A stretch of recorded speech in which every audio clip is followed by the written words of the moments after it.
가스펠 프로젝트 구약 1권에 오늘은 10과 같이 책의 내용을 중심으로 보도록 하겠습니다. 먼저 오늘까지 하면 이삭 이야기가 마치고요. 다음 주에 이제 야곱 이야기가 되는데요.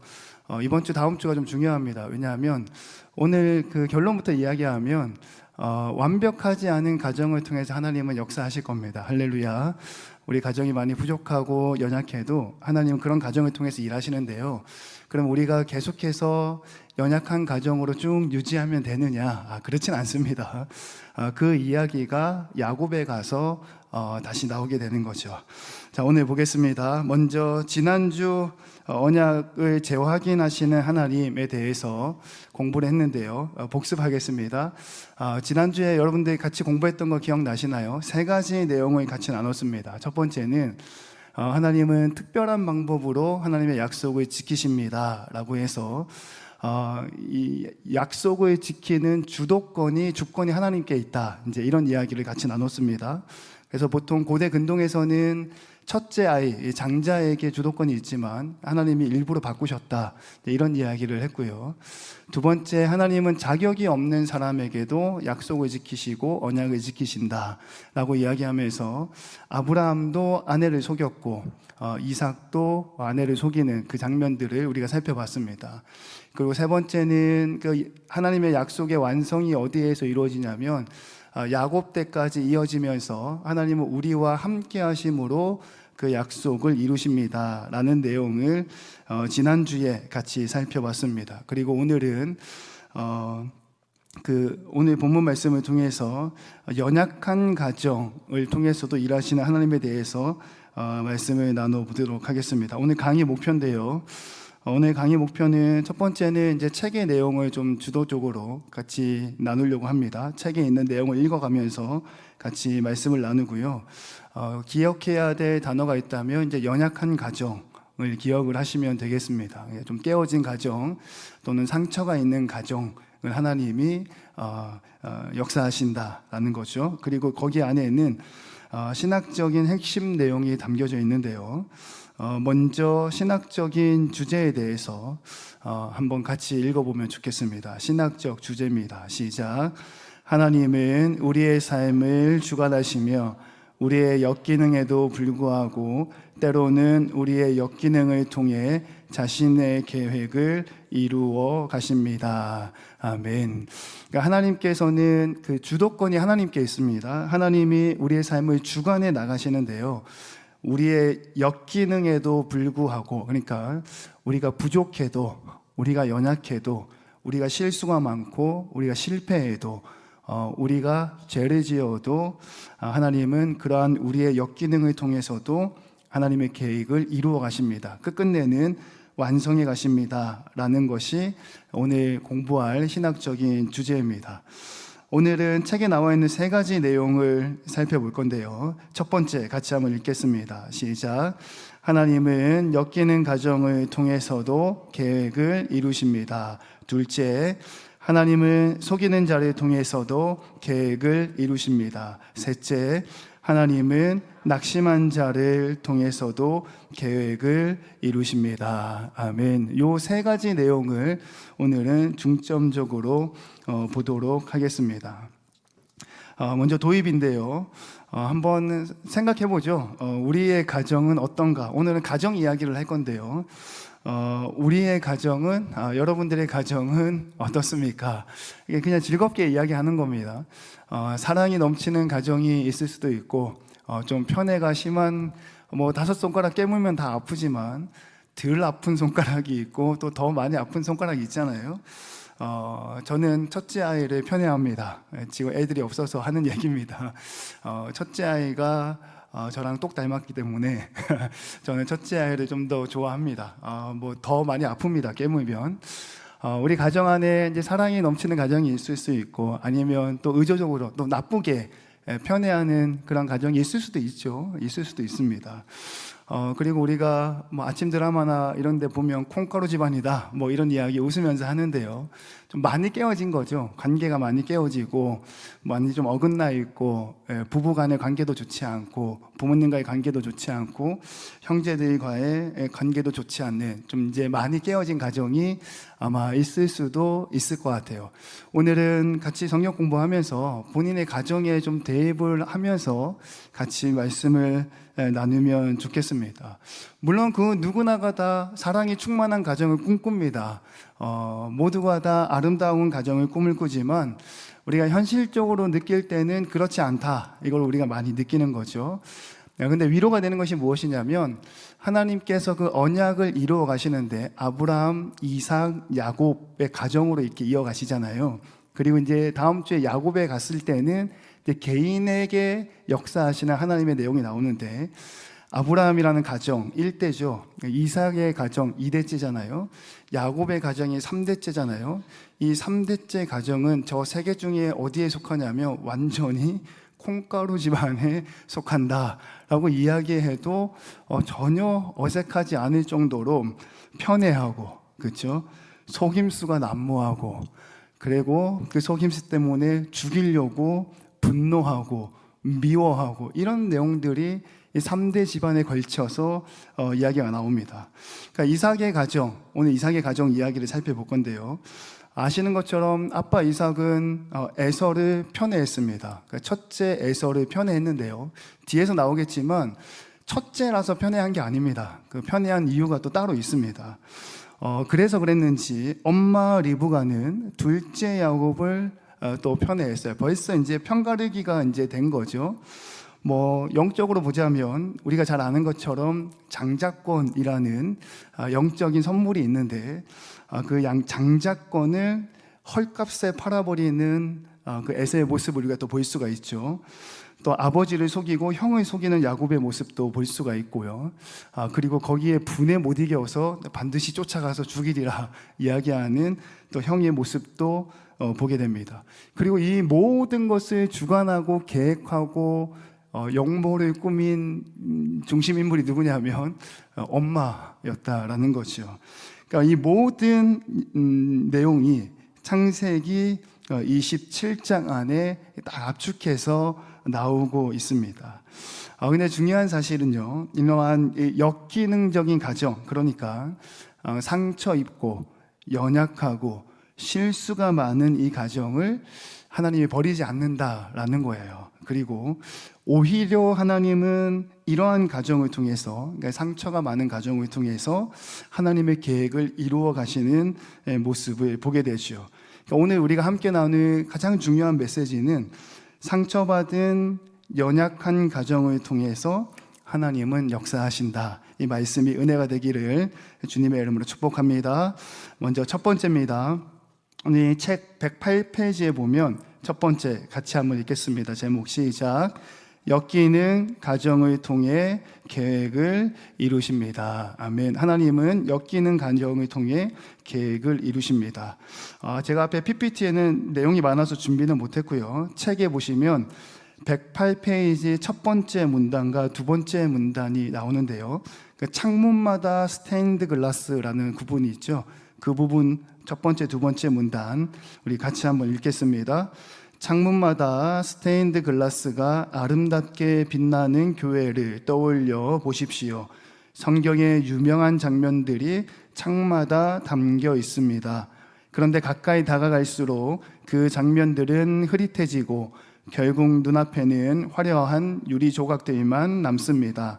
그러나 다시 멀찍이 물러나서 보면 아름답고 정교하게 디자인된 성경 이야기를 볼 수 있습니다. 하나님의 디자인도 그렇습니다. 구원의 역사가 일상에서는 엉망으로 보일 수 있습니다. 서로 맞지 않고 하나씩 봐도 의미가 없는 조각처럼 보일 수 있습니다. 그러나 우리 삶은 통째로 돌아보면 큰 그림이 보입니다. 하나님이 삶에서 어떻게 역사해 오셨는지 그 이야기가 보이는 것입니다. 아멘. 그러니까 하나씩 하나씩 놓고 보면 도무지 감이 잡히지 않고, 하나씩 하나씩 놓고 보면 도무지 이게 아름다워 보이지 않지만, 조금 뒤에서 물러나서 그 큰 그림을 바라보면 하나님이 어떻게 가정 가운데 역사하였는지가 보여준다라는 거죠. 오늘 창세기 27장 이야기를 나눌 건데요. 먼저 이 27장의 이야기는 장면을 살펴보면 일단은 이삭이 나이가 많습니다. 이제 늙었다라는 거죠. 이삭이 늙어서 앞이 잘 안 보일 정도로 이제 많이 나이가 들었습니다. 하나님이 부르실 때가 된 것 같아요. 그리고 이제 본인도 그것을 알고 죽기 전에 아들들에게 이제 축복하기 위해서 장자였던 에서를 불러다가 이제 축복을 하려고 합니다.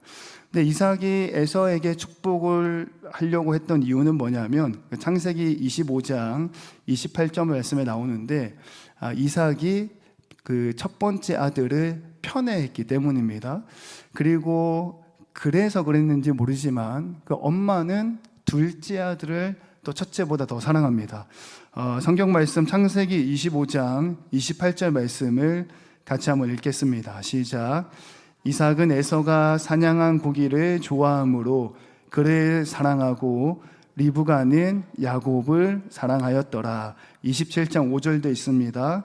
이삭이 그의 아들 에스에게 말할 때에 리브가가 들었더니 에서가 사냥하여 오려고 들로 나가매. 아멘. 그 위의 말씀을 보면 이삭이 첫째 아들을 더 많이 사랑했다라고 했는데요. 첫째 아들에게 하나님의 그 장자권에게 영적인 축복이 있기 때문에 영안을 열어서 첫째 아들을 더 사랑한 게 아니라 뭐라고 명확하게 이야기를 하고 있냐면 사냥한 고기를 좋아했다, 이렇게 이제 말씀에 나오고 있죠. 그러니까 아버지 이삭이 편애를 했던 이유는 뭐냐면 영적인 통찰력이 있어서 첫째를 더 많이 사랑했다라기보다는 에서가 사냥한 음식이 더 좋았기 때문에 라고 성경에서는 명확하게 기록을 합니다.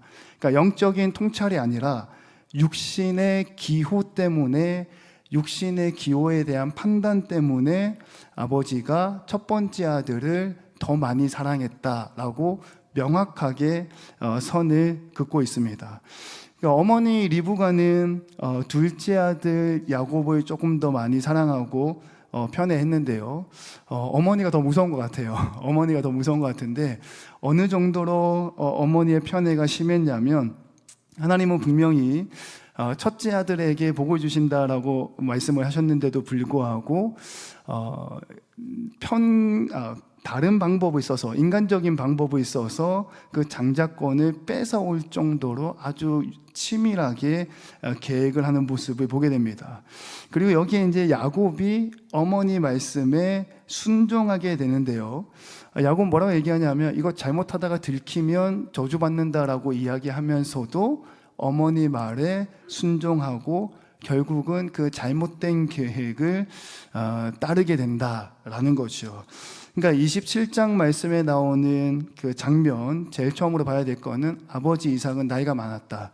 그리고 아버지 어머니가 두 아들들을 각각 편애했는데 영적인 안목으로 한쪽을 더 사랑한 게 아니라 육신의 기호에 따라 편애했다라고 기록을 하고 있고, 어머니 리브가는 조금 더 치밀하게 주도적으로 그 가정 가운데 용모를 꾸몄다, 이제 이렇게 보면 됩니다. 그러면 이제 이 내용을 살펴보면 우리는 이제 결과를 알잖아요. 어쨌든지 간에 야곱이 아버지의 축복권을 뺏어옵니다. 축복을 받게 되죠. 그리고 원래 받아야 했던 그 축복을 둘째가 받게 되고 첫째는 다른 복을 받게 되는데, 우리가 흔히 이제 둘째는 저주받았다, 이제 이렇게 이야기하고 이해를 하고 있습니다.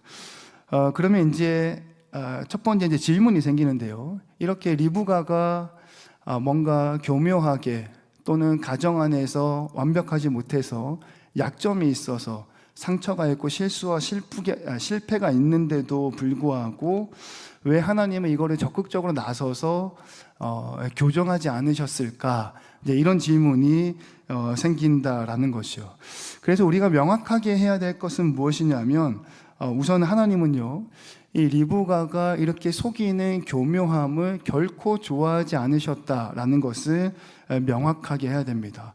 오히려 하나님은 인간의 죄와 실수에도 불구하고, 그럼에도 불구하고 하나님의 계획을 이루어 가신다라는 거에 초점이 있는 거예요.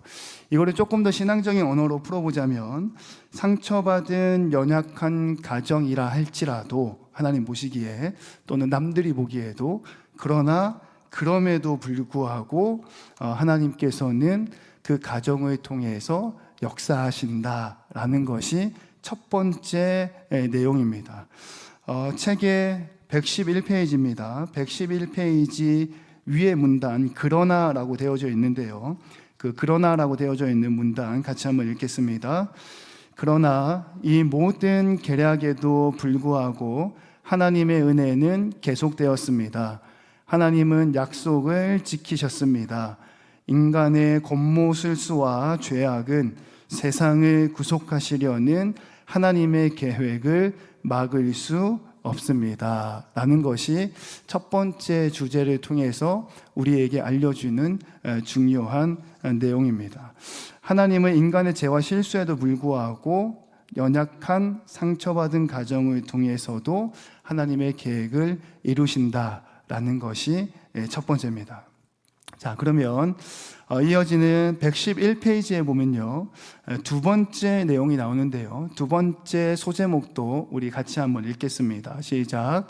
하나님은 속이는 자를 통해서도 계획을 이루십니다. 아멘. 자, 111페이지 제일 아랫 문단 왜 거짓말을 하고 라고 되어져 있는 부분 있죠. 우리 거기를 한 문단 같이 읽겠습니다. 시작. 왜 거짓말을 하고 속일까요? 그 이유는 간단합니다. 원하는 것을 얻기 위해서입니다. 시험 문제가 유출되고 학생들이 컨닝을 하고 남의 리포트를 베껴서 제출하는 이유도 좋은 점수를 간절히 원하기 때문입니다. 거짓말을 하고 속여서라도 그것을 가지려고 하는 것입니다. 이런 갈망이 우리에게도 있습니다.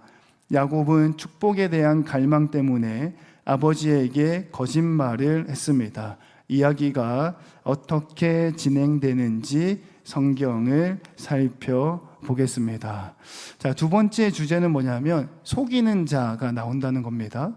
속이는 자가 나오는데 하나님은 그 속이는 자에게 속지 않으시고 그 속이는 자를 통해서 오히려 하나님의 계획을 이루신다라는 거죠.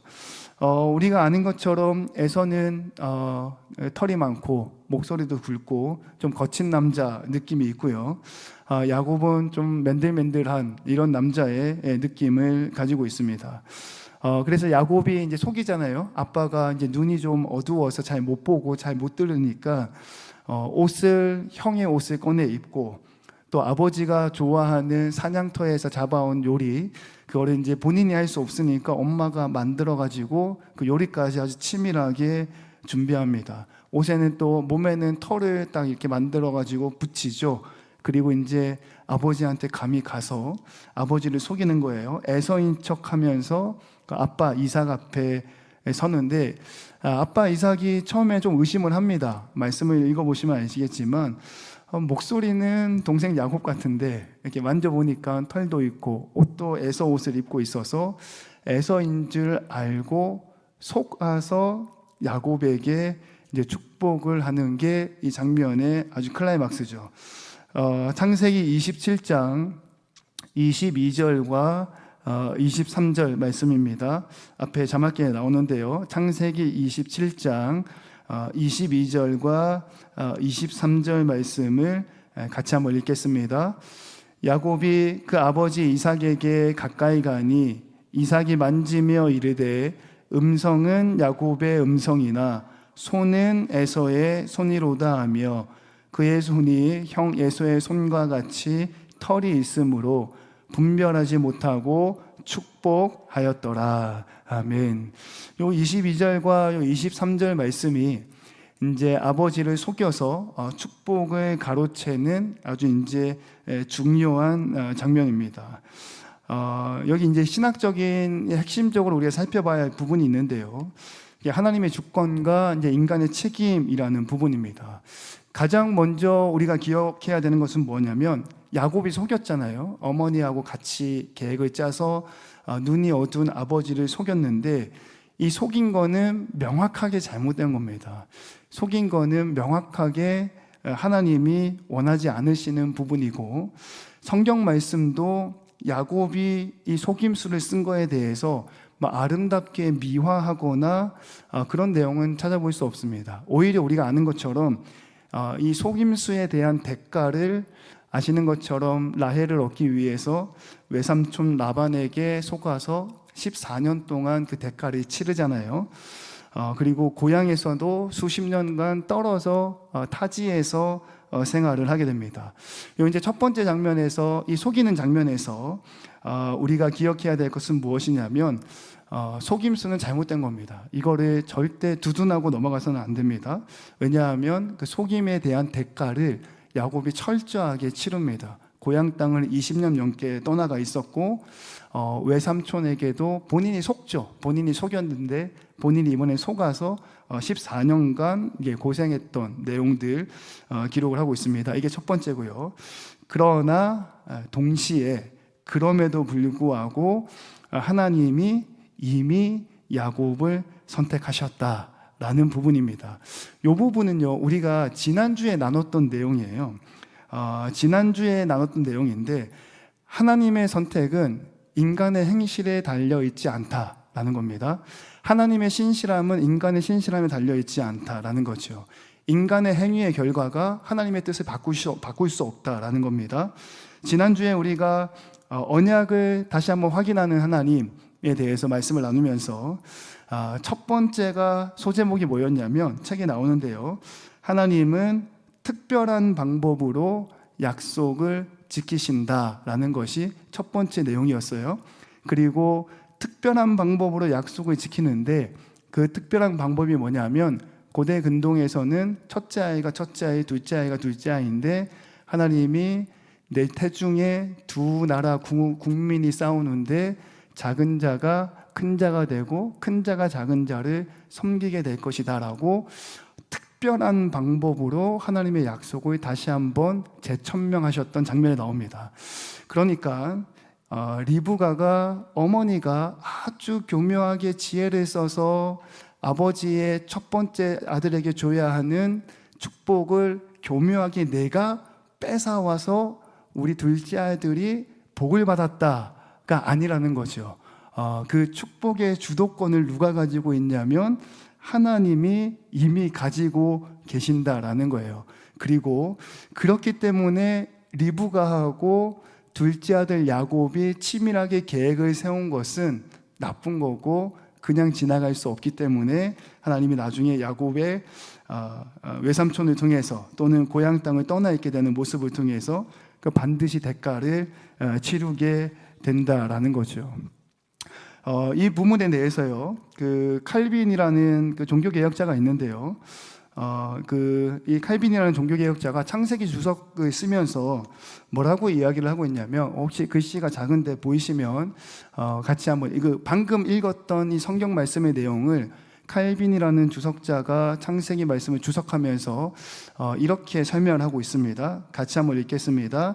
인간의 죄를 정당화하지 않습니다. 하나님의 주권과 인간의 책임은 서로 모순되지 않고 함께 작동합니다. 아멘. 중요한 부분은 무엇이냐면 인간의 죄가 정당화될 수 없다라는 거예요. 실수하고 실패한 것이 잘한 게 아니다라는 거죠. 그러나 그 연약함에도 불구하고 하나님의 일하심이 같이 동작을 하고 있고 하나님의 은혜가 그 안에도 있다라는 것을 이야기하는 겁니다. 조금 더 쉽게, 우리가 지난주에 이삭이 리브가를 여동생이라고 속이는 장면을 봤습니다.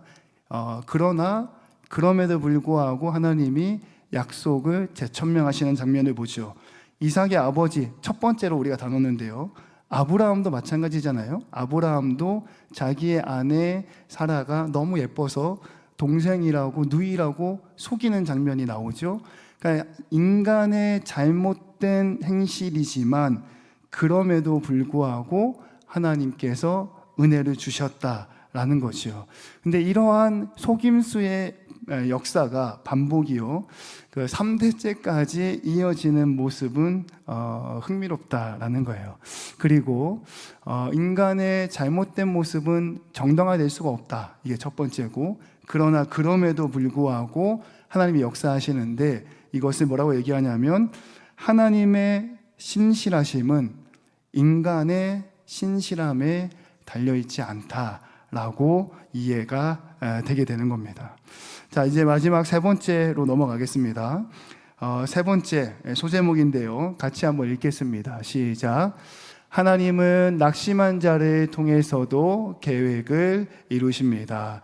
책의 114페이지에 나오는 내용입니다. 마지막 세 번째는 뭐냐면 하나님은 낙심한 자를 통해서도 계획을 이루신다, 그러니까 은혜를 주신다라는 거죠. 114페이지 첫 번째 문단, 우리가 원하는 것과 라고 되어져 있는 문단, 우리 같이 한번 읽겠습니다. 시작. 우리가 원하는 것과 하나님이 우리 삶에 원하시는 것이 항상 같지는 않습니다. 하나님의 다스림 가운데 살며 그분의 방법대로 행하는 것이 가장 좋습니다. 그리스도 안에 있는 자들에게 기쁜 소식은 우리 눈에 실패가 분명하더라도 그것이 하나님의 계획을 무산시키지 못한다라는 사실입니다. 아멘. 여기서 아브라함과 이삭과 야곱, 이 지금 가정과 가정 이야기잖아요. 그 다음에 다음 주는 야곱 개인의 이야기거든요. 개인의 이야기로 넘어가기 이전에 가정과 가정 3대 가정에 걸쳐서 나타나는 특징이 뭐냐면 그 가정은 항상 실패했다라는 거예요. 아까 우리의 가정을 생각해 봅시다 했을 때 사랑이 많은 가정, 편애하는 가정, 재밌게 표현하려고 콩가루 집안 같은 가정 이렇게 표현을 했는데, 아브라함 가정은 콩가루 같은 집안의 가정이고, 이삭의 가정은 역시 콩가루 같은 집안의 가정이고, 야곱의 가정 역시 콩가루 같은 집안의 외삼촌이 조카를 14년을 속이는 게 이 말이 안 되잖아요. 콩가루 같은 집안의 가정이라는 거예요. 그러니까 3대째 가정을 통해서 역사하실 때 가장 밑바닥에 깔려 있는 것은 뭐냐면 이 가정들이 너무 신실해서라든지 너무 잘해서라든지 너무 완벽해서가 아니라는 거예요. 이거를 보여주고 싶은 거죠. 그래서 실패라는 단어가 이 책에서는 쓰이고 있는 거예요. 우리가 읽었던 문단 마지막 줄에 보면 우리 눈에 실패가 분명하더라도 라고 되어져 있죠. 아브라함도 실수와 실패가 참 많죠. 아들이 안 생기니까 다메섹의 엘리에셀을 나의 후계자로 삼겠다 하고 하나님이 깜짝 놀라서 나타나서 아니야 그랬더니 조금 뒤에 또 안 생기니까 여종 하갈을 통해서 이스마엘을 그냥 낳아버리잖아요. 얼마나 실수투성이고 실패투성이에요. 이삭도 마찬가지고 야곱의 가정도 마찬가지거든요. 우리가 봤을 때 실수하는 가정, 깨어진 가정, 실패한 가정, 연약한 가정이라 하더라도 그 연약함이 하나님의 뜻을 거스릴 수 없다라는 것을 명확하게 보여주는 겁니다. 창세기 27장 30절 후반부에 이런 이야기가 나오는데요. 그 낙심한 자를 통해서도 이루십니다. 이제 에서 이야기가 나옵니다. 에서는요, 오늘 읽었던 그 가정의 이야기 중에 우리가 자꾸 야곱이 이제 주인공처럼 등장하잖아요. 야곱이 주인공처럼 등장하고 에서가 장자권을 잘못했죠. 장자권을 팔아서 갑자기 한순간에 팥죽 한 그릇에 인생을 나락의 길로 걸어간 인물로 우리가 잘 생각하는데 그렇지 않다라는 걸 보여주는 거예요. 이 세 번째가 낙심한 자를 통해서도 계획을 이루신다.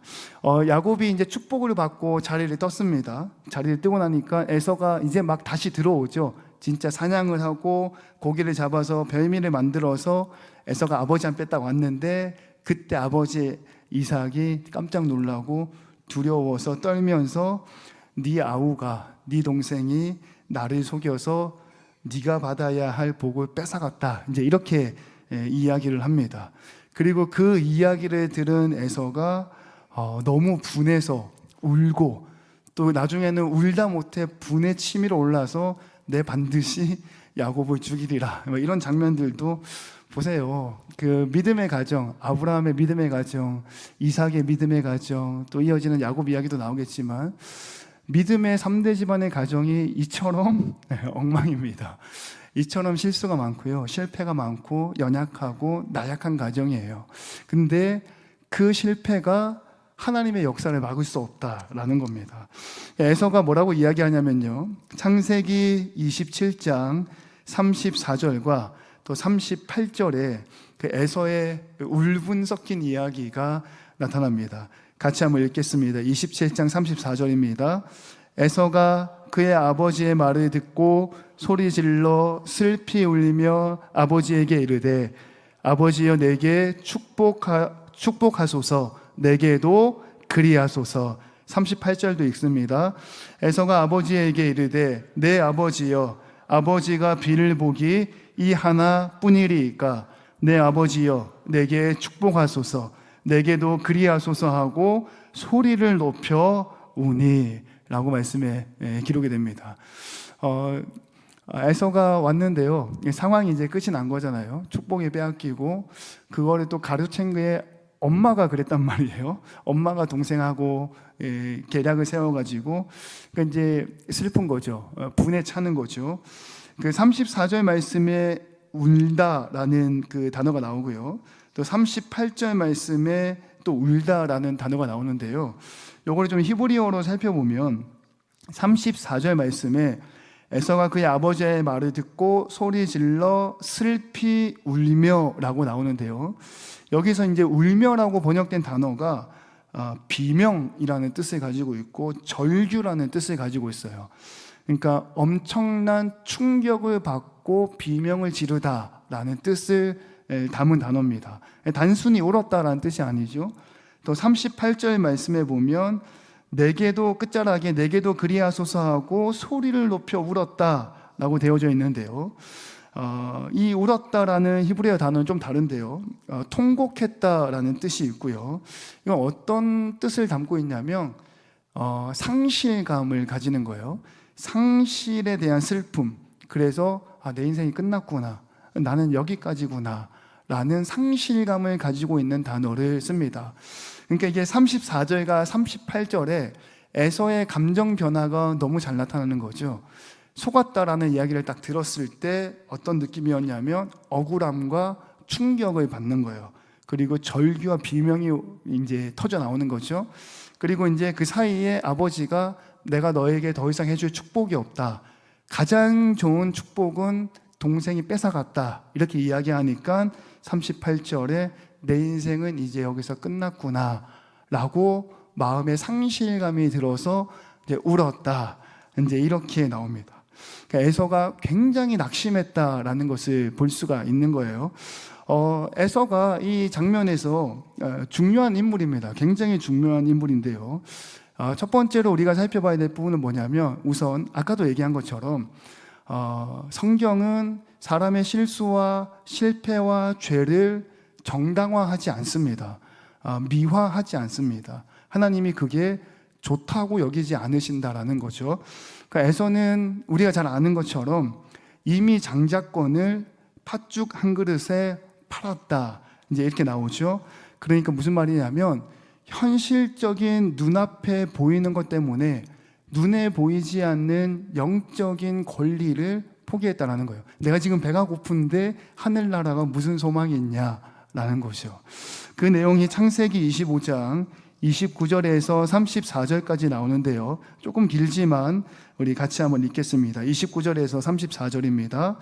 야곱이 죽을 쏘았더니 에서가 들에서 돌아와서 심히 피곤하여 야곱에게 이르되 내가 피곤하니 그 붉은 것을 내가 먹게 하라 한지라.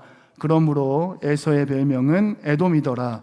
야곱이 이르되 형의 장자의 명분을 오늘 내게 팔라. 에서가 이르되 내가 죽게 되었으니 이 장자의 명분이 내게 무엇이 유익하리요? 야곱이 이르되 오늘 내게 맹세하라. 에서가 맹세하고 장자의 명분을 야곱에게 판지라. 야곱이 떡과 팥죽을 에서에게 주매 에서가 먹으며 마시고 일어나 갔으니 에서가 장자의 명분을 가볍게 여김이었더라. 아멘. 자, 에서만 자꾸 나쁜 사람이 되는 것 같은데요. 조금 거슬러 올라가서 야곱도 분명히 잘못을 했습니다. 그죠? 어머니하고 계략을 꾸민 것은 잘못이고 실수고 죄고 하나님 그거 반드시 기억하셨고 훗날 야곱의 인생 가운데 그걸 다 갚게 하셨다. 그러니까 성경은 절대 그것을 미화하지 않는다. 에서도 마찬가지입니다. 에서가 분하죠. 자기가 받을 축복을 빼앗겼으니까. 근데 성경은 명확하게 뭐라고 얘기하냐면 네가 분한 거는 이해가 되는데 네가 잘못했기 때문에 그런 상황에 놓인 거다라고 명확하게 짚고 있다라는 거예요.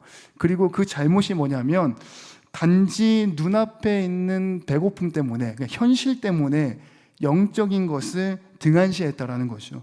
마지막 절에 우리가 늘 얘기하는 가볍게 여겼다, 장자의 권리를, 그게 이제 히브리어로 살펴보면 멸시하다, 업신여기다, 가치 없게 여기다 라는 뜻을 가지고 있는데요.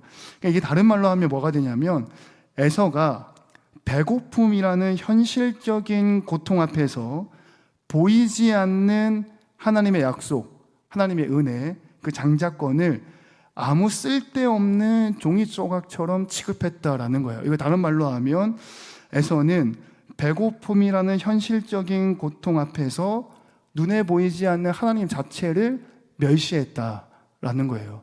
그리고 그 멸시의 대가가 이제 성경 말씀에 쭉 나오는 거죠. 저는 이 부분을 꼭 한번 짚고 넘어가야겠다 하는 생각을 가지게 됩니다.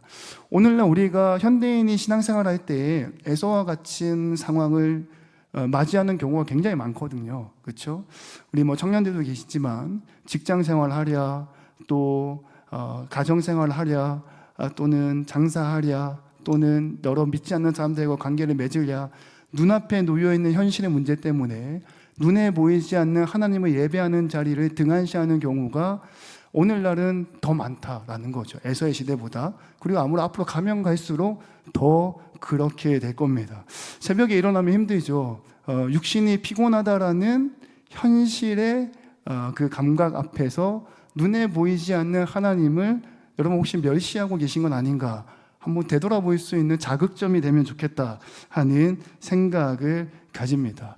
에서가 현실 때문에 하나님과 신앙을 멸시했다라고 말씀에 기록을 하고 있고, 그 대가가 무엇이었냐면 장자의 권리, 축복을 빼앗겨 버렸다라는 거죠. 이 부분에 대해서요, 히브리서 12장 16절은 그 에서의 모습이 어떤 자와 같은지 기록을 하고 있는데요. 같이 한번 읽겠습니다. 시작. 음행하는 자와 혹 한 그릇 음식을 위하여 장자의 명분을 판 에서와 같이 망령된 자가 없도록 살피라 라고 기록되죠. 명확하게 성경은 이야기합니다. 가장 큰 것은 우리의 실패가 하나님의 뜻을 막지 못한다가 가장 큰 대주제입니다.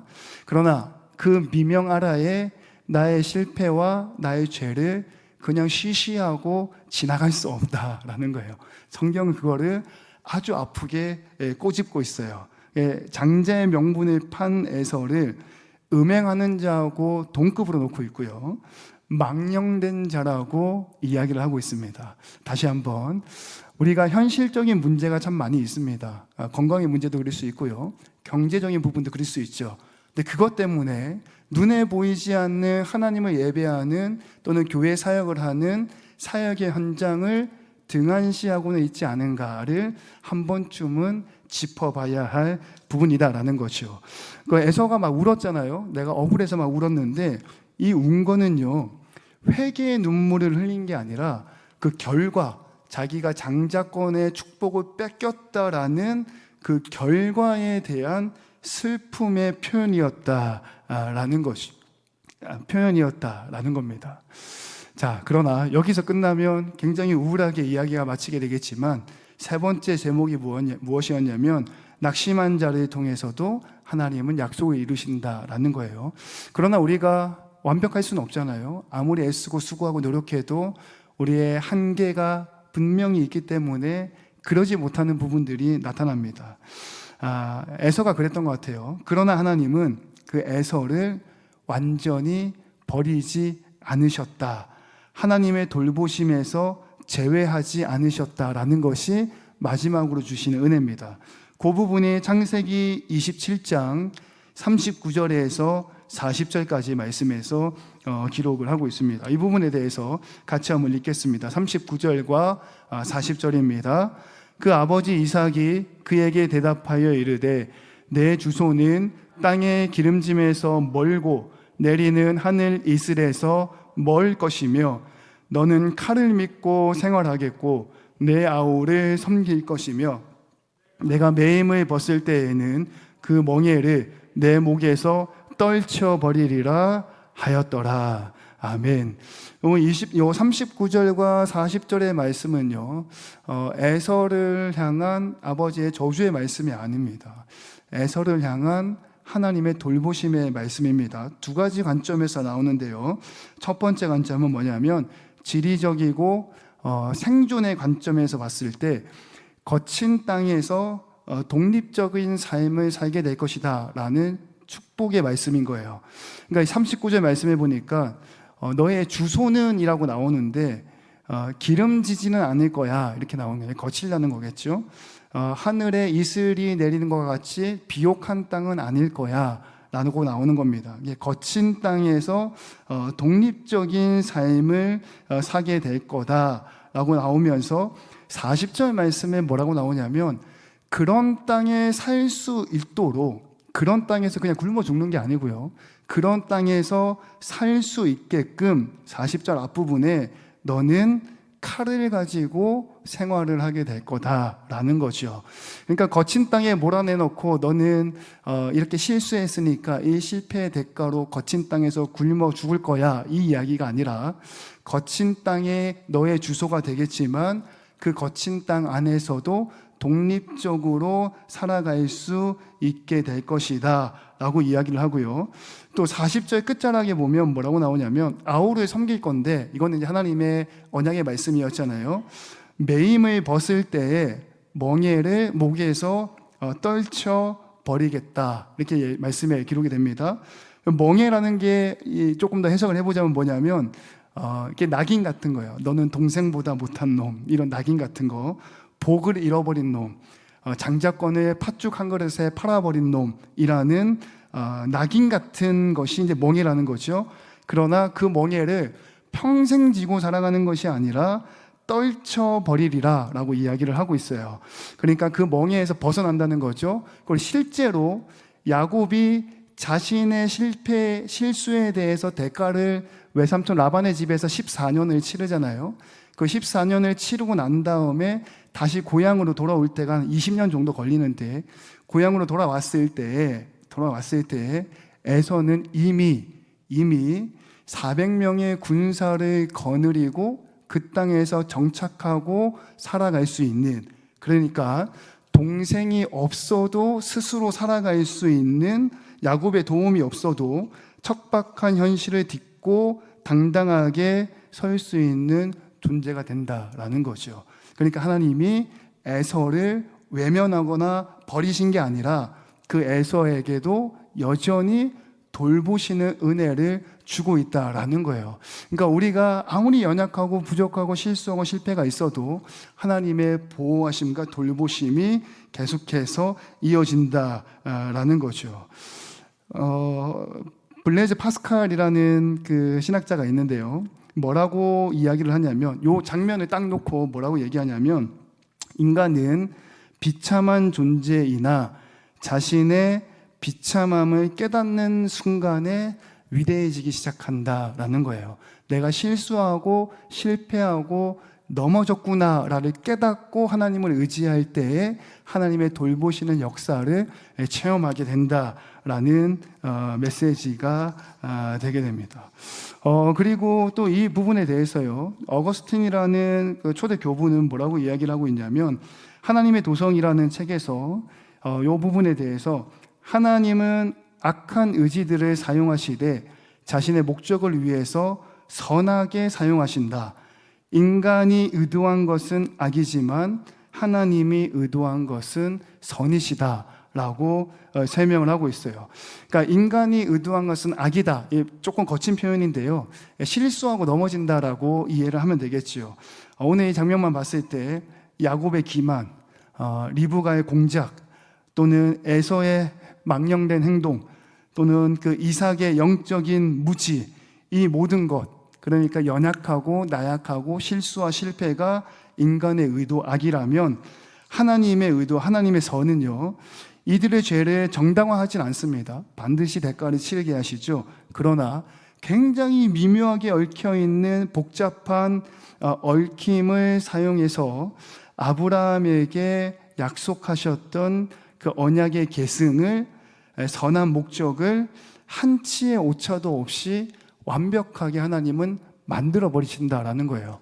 그리고 이거를 창세기 50장 2절에 나중에 맨 마지막까지 배우게 될 건데, 요셉이 애굽 총리가 딱 되었을 때 형들을 맞이하잖아요. 형들을 딱 맞이하고 났을 때 요셉이 했던 말이 있습니다. 그 어거스틴은 이 요셉이 했던 말을 통해서 이 하나님의 역사를 아주 명확하게 설명하는데요, 창세기 50장 20절 말씀을 같이 한번 읽겠습니다. 창세기 50장 20절입니다. 시작. 당신들은 나를 해하려 하였으나 하나님은 그것을 선으로 바꾸사 오늘과 같이 많은 백성의 생명을 구원하게 하시려 하셨나니. 아멘. 하나님의 섭리의 대전제가 여기에 있다라는 거예요. 실수하고 실패하고 연약하고 넘어져도 그것을 선으로 바꾸어서 하나님의 뜻을 이루어 간다. 그러니까 이것이 역기능적 가정을 통해서 일하시는 하나님의 방식이다라는 겁니다. 자, 결론을 좀 내리고 마무리하겠습니다. 복음과의 연결입니다. 아브라함과 이삭과 야곱의 이야기는 어디에서 완성이 됩니까? 마태복음 1장 1절과 2절, 1장의 내용을 보면 예수님의 계보에 대해서 쭉 나옵니다. 누가 누구를 낳고 누가 누구를 낳고 이 이야기가 나오잖아요. 거룩한 계보 이야기가 나오는데 1절과 2절에 이런 말씀이 나옵니다. 같이 한번 읽습니다. 아브라함과 다윗의 자손 예수 그리스도의 계보라. 아브라함이 이삭을 낳고 이삭은 야곱을 낳고 야곱은 유다와 그의 형제들을 낳고 라고 되어져 있죠. 그러니까 아무리 부족하고 실수가 많고 깨어져 있고 연약한 가정이라 하더라도 하나님은 그 가정을 통해서 일하신다라는 거예요. 그리고 그 가정을 통해서 그리스도의 구속사가 이어지게 된다라고 말씀이 기록되죠. 로마서 8장 28절입니다. 8장 28절 말씀 같이 한번 읽습니다. 우리가 알거니와 하나님을 사랑하는 자 곧 그의 뜻대로 부르심을 입은 자들에게는 모든 것이 협력하여 선을 이루느니라. 아멘.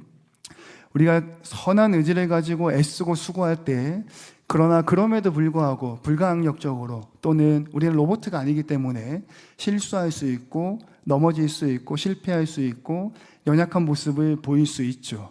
그러나 그럼에도 불구하고 하나님께서는 협력하여 선을 이루어 가신다라는 것이 아브라함과 이삭과 야곱의 가정을 통해서 이야기가 이루어집니다. 자, 적용을 한번 해보죠. 오늘 들었던 말씀을 기억하면서 첫 번째 한번 따라 읽겠습니다. 시작. 우리 가정을 돌아보십시오. 완벽한 가정이 아니어도 됩니다. 하나님은 엮이는 가정을 통해서 일하십니다. 아멘. 여러분 믿으십니까?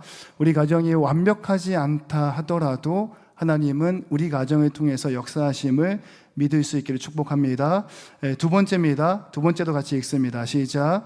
나의 잘못된 선택을 돌아보십시오. 야곱처럼 잘못된 방법을 쓴 적이 있습니까? 하나님은 그 잘못도 사용하시지만 그 결과를 통해 우리를 만들어 가십니다. 회개하고 하나님의 방법을 신뢰하십시오. 아멘. 우리가 실수하고 실패하고 넘어지더라도 하나님은 완벽한 길로 이끌어 가실 텐데, 중요한 것은 무엇이냐면 반드시 회개하고 하나님께로 돌아와야 한다는 거죠. 마지막 세 번째입니다. 세 번째, 시작. 낙심 가운데 계십니까? 에서처럼 억울함 속에 있습니까? 하나님은 낙심한 자 곁에도 계십니다. 그분이 모든 것을 합력하여 선을 이루십니다. 아멘. 하나님께서 우리 억울함을 아시고 또 그 억울함을 통해서도 합력하여 선을 이루신다라는 사실을 굳게 믿으셨으면 좋겠습니다. 하나님은 그 가정 3대째를 이어서 하고 싶은 얘기는 뭐냐면, 완벽하진 않지만 하나님이 이끌어 가신다라는 거예요. 그리고 다음 주는 야곱 이야기인데요, 다음 주는 새 이름을 주시는 하나님이라는 제목인데, 이제는 가정의 이야기가 아닙니다. 개인의 이야기인데요, 가정 안에서 연약하고 실수가 있고 실패가 있는 모습들 우리가 살펴봤는데, 그러면 이제 나쁘게 생각하면 이렇게 생각할 수도 있잖아요. 그럼 계속 실수해도 되겠네, 계속 실패해도 되겠네, 계속 넘어져도 되겠네, 계속 제조도 되겠네, 하나님이 언제나 우리를 끝까지 함께 하시는가.